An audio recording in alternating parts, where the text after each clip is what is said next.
Imagine waking up one day with the unsettling realization that the life you've been living is not truly your own, that every decision you've made, every belief you hold, and even the desires that drive you may not have originated from the deepest part of who you are, but rather from the expectations, conditioning, and unseen influences of the world around you. Think about it. How much of your identity is a reflection of your authentic self, and how much of it is a carefully constructed mask shaped by external pressures? How often do you feel like you're just playing a role, living according to a script written by society, by your upbringing, or by the fears that whisper in the background of your mind? Today, we embark on an exploration of one of Carl Jung's most profound insights: the idea that life doesn't truly begin until you find yourself. But what does it mean to find yourself? Is it merely about gaining self-awareness, or is there a deeper, more transformative process at play? Stay with me, because as we uncover the hidden forces that shape your identity, you will come to see why most people never truly find themselves and how you can break free. The final realization we will discuss is the most powerful of all. It has the potential to shift not only the way you see yourself, but also the very way you engage with the world. Carl Gustav Jung was a pioneer of depth psychology, a thinker who ventured beyond traditional theories of the mind to explore the vast hidden realms of the unconscious. Unlike many psychologists of his time, Jung did not believe that mental well-being was simply about adjusting to societal norms. Instead, he saw psychological growth as a journey toward individuation, the process of becoming one's most authentic self. But here's the reality: most people never take that journey. They remain trapped within a version of themselves that has been shaped by external influences. They live according to expectations, never questioning whether the life they lead is truly aligned with who they are. They seek validation from the outside world, believing that happiness comes from approval, success, or fitting in. Yet, deep down, there is a quiet unrest, an unshakable sense that something is missing. Jung believed that true life begins when we stop running from ourselves.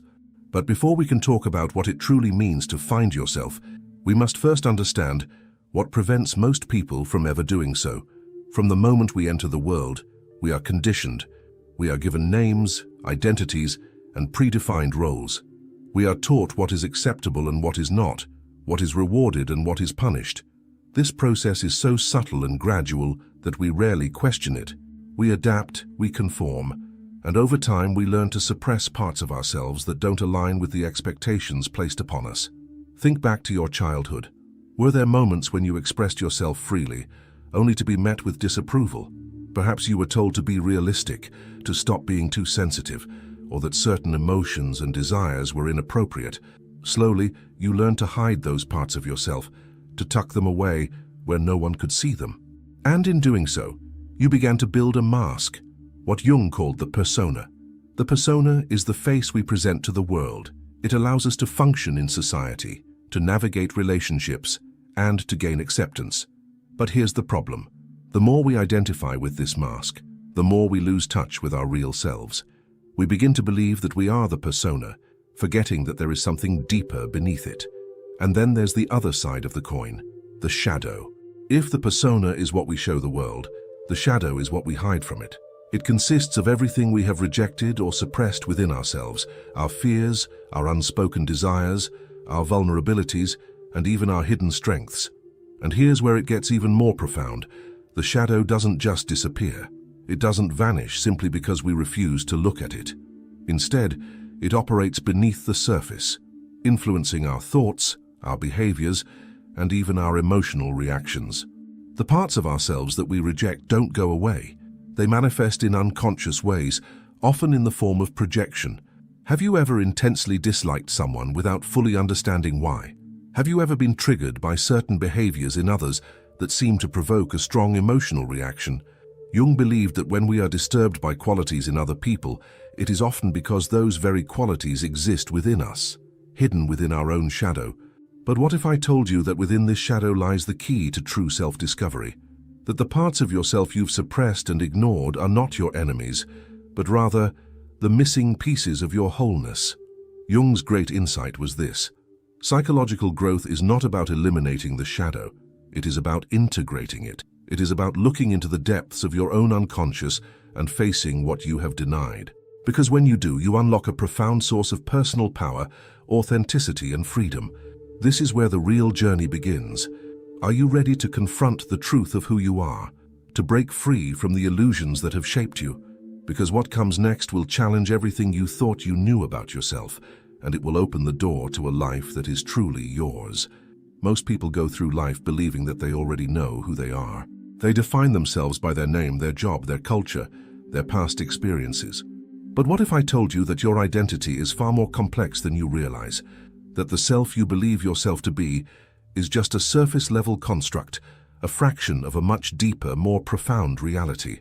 Carl Jung believed that within every individual there exists a hidden world, a vast and intricate inner landscape filled with forgotten memories, suppressed emotions, unacknowledged desires, and untapped potential. And the key to truly finding yourself is not in constructing a new identity, but in uncovering what has been buried within you. Let's take a moment to reflect.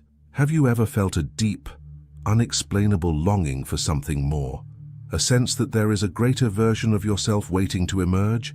This is not just imagination, it is the voice of your unconscious mind calling you to something greater. Jung referred to this process as individuation. He believed that true fulfillment comes not from conforming to external expectations, but from integrating all aspects of ourselves, the good, the bad, the light, and the dark. But before we can integrate these parts, we must first confront them. And this is where most people stop. Why? Because facing yourself is uncomfortable. It requires looking at aspects of your personality that you have long ignored. It demands that you question long-held beliefs, challenge your fears, and confront the inner conflicts that have shaped your life. Think about it. How often do we avoid silence? How often do we distract ourselves with work, social media, entertainment, or anything that keeps us from sitting alone with our thoughts? This constant distraction is not accidental. It is a defense mechanism, a way of avoiding the deeper questions that linger beneath the surface. But no matter how much we try to avoid them, these hidden aspects of ourselves do not go away. They show up in unexpected ways, through anxiety, self-sabotage, unfulfilling relationships, or a persistent feeling of being lost. Jung believed that our unconscious mind is always speaking to us, but we have learned to ignore its messages. However, if we start paying attention, we begin to see patterns.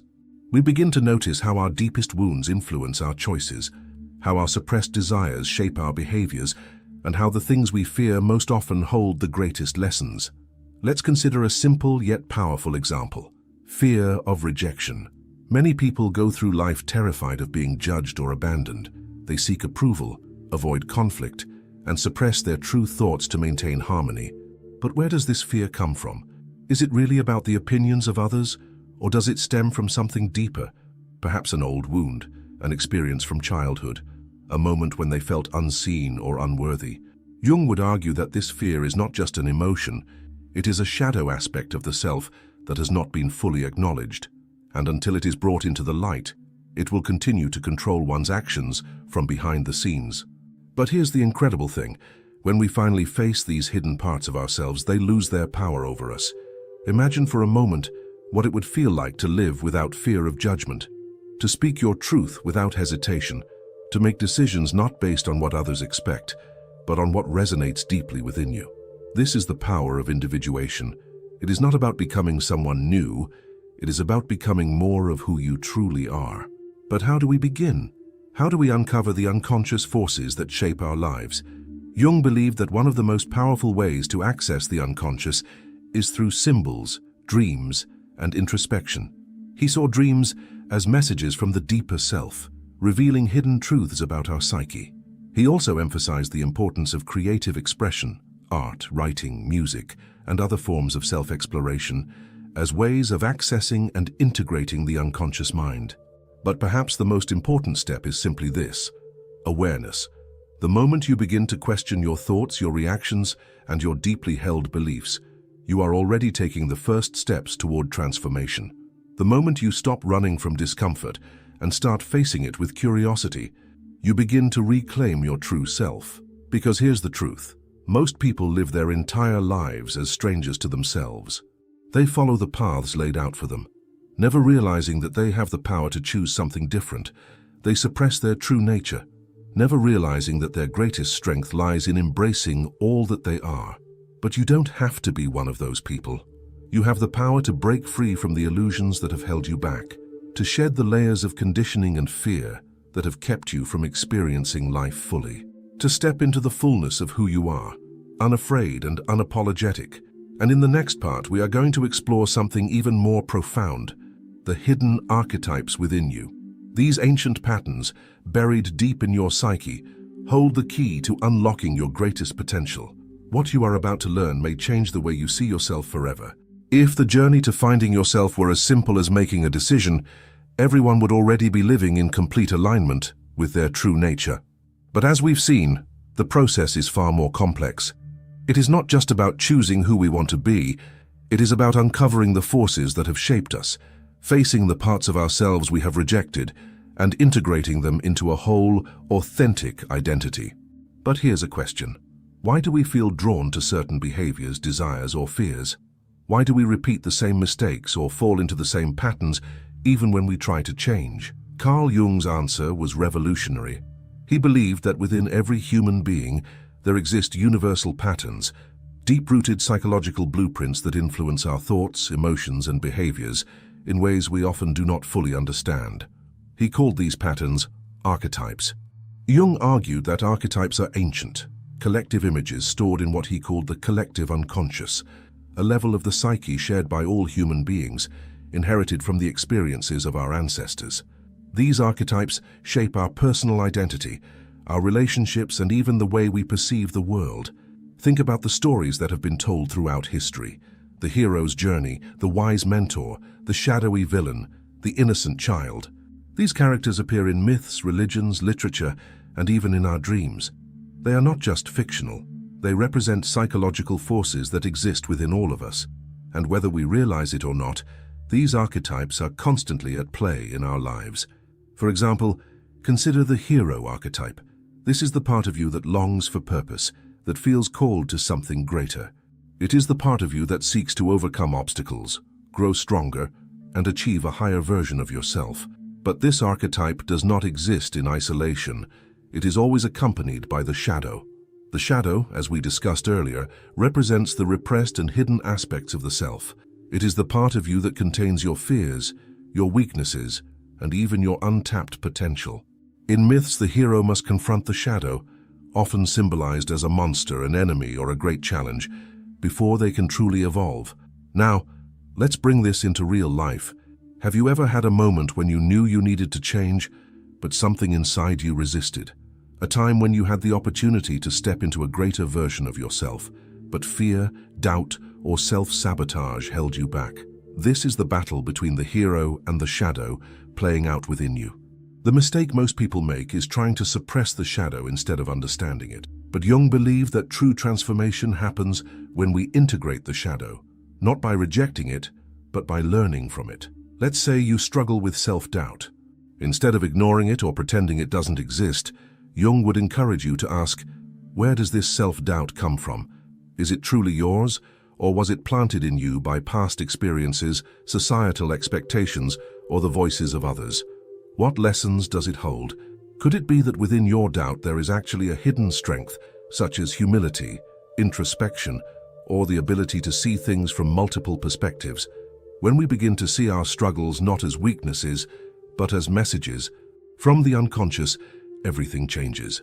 But archetypes go beyond just the hero and the shadow. There are many other forces within us, each with its own role in shaping our identity. One of the most powerful is the anima and animus archetype. Jung believed that within every man there exists a hidden feminine side, the anima, and within every woman there exists a hidden masculine side, the animus. These are not about gender in the physical sense, but about the balance of energies within us. The anima represents intuition, emotion, creativity, and deep connection with the unconscious. The animus represents logic, structure, discipline, and assertiveness. When these two forces are in balance, a person feels whole, but when they are out of balance, inner conflict arises. For example, a man who rejects his anima may struggle with expressing emotions, fearing vulnerability as a weakness. A woman who rejects her animus may struggle with asserting herself, feeling hesitant to take control of her own life. But when these energies are embraced rather than suppressed, they become a source of immense strength. And this leads us to one of the most important truths Jung discovered.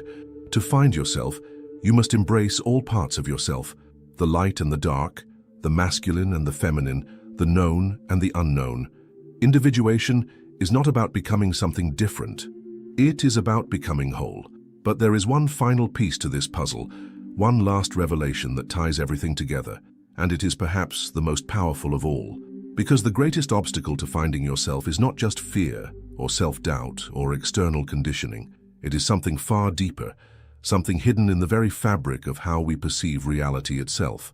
And in the next part, we are going to uncover it. What you are about to hear will challenge everything you thought you knew about yourself, and it may just change your life forever. Throughout this journey, we have explored the hidden forces shaping your identity, the masks you wear, the shadow you suppress, and the archetypes influencing your thoughts and behaviors.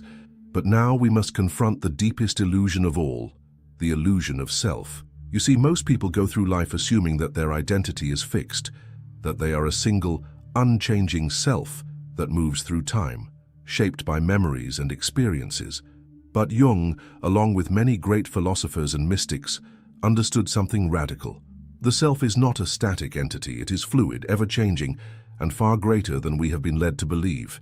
What if the version of you that you identify with right now is only a fragment of something much larger? What if the person you think you are is just one expression of a limitless consciousness that has been evolving for centuries, across lifetimes, through inherited wisdom and experience? Jung explored this idea through the concept of the self, not the small ego-driven self that clings to labels and fears, but the true self, the totality of who you are beyond the illusions of identity. And this realization is both liberating and terrifying, because it means that everything you have believed yourself to be, all the fears, the limitations, the stories you tell yourself, is not the full truth. It is merely a construct, a temporary framework built by the mind. And here's the most powerful truth of all. You are not just a single, isolated being moving through life. You are a vast, interconnected field of consciousness, carrying within you the wisdom of generations, the depth of the unconscious, and the potential for transformation that is beyond imagination. But if this is true, then why do we feel so limited? Why do we experience suffering, doubt, and fear? The answer lies in the ego. The ego is not the enemy. It is simply the part of the mind that creates a sense of separation. That is the voice in your head that says, this is who I am and this is who I am not. It builds walls, defines borders, and keeps you tethered to familiar patterns. And while the ego serves a purpose, it is also the greatest obstacle to self-discovery. Because in truth, you are not limited to a single identity. You are a being in constant evolution. And the moment you stop clinging to the idea of who you think you are, you unlock infinite possibilities. But how do you do this? How do you step beyond the illusion of self and into the fullness of your existence?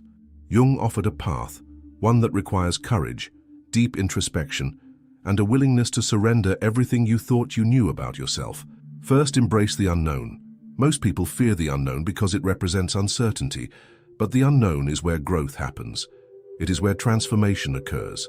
When you stop resisting the mysteries within you and instead lean into them with curiosity, you begin to see the world and yourself with new eyes. Second, release attachment to labels. You are not just your name. You are not just your job, your past, or your personality. You are something far beyond definition. When you let go of rigid identities, you create space for something greater to emerge. Third, listen to the unconscious. Your dreams, your instincts, your deep intuitions, they are not random. They are messages from the self guiding you toward wholeness. The more you tune in, the more you will begin to recognize patterns, synchronicities, and signs that lead you toward your true path. And finally, surrender to the process. Finding yourself is not a destination. It is not something you achieve and then forget about. It is an ongoing journey, an unfolding of deeper and deeper layers of truth. And here's the ultimate revelation. You were never truly lost. You have always been here. The self you have been seeking has been within you all along, waiting to be remembered. So now, the choice is yours. Will you continue living as a fragment of who you truly are, bound by old fears and illusions? Or will you step forward into the unknown, embracing the vast, limitless being that you were meant to become? Because life does not truly begin until you find yourself. And now, you know the way. Thanks for looking.